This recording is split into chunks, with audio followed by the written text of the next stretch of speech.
అందరికీ నా ధన్యవాదాలు. పూరా ఎండాకాలంలో నేను టెర్రస్ గార్డెన్కి ఇక పందిరి వేసాను.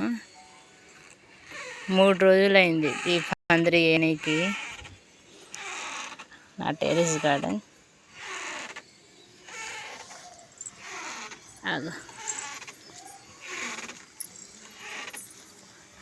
పెద్ద పెద్ద కట్టలు గట్టిగా వేసాను.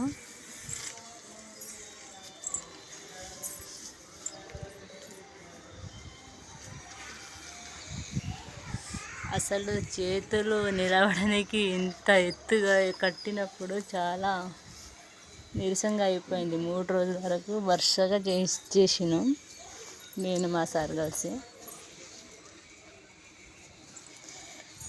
అందుకని నా వీడియోకి ఖచ్చితంగా లైక్ చేయండి, షేర్ చేయండి, సబ్స్క్రైబ్ చేయండి. నా టెర్రస్ గార్డెన్ బాగుంటే మీకు నచ్చితే కామెంట్లు వేయండి. బాయ్.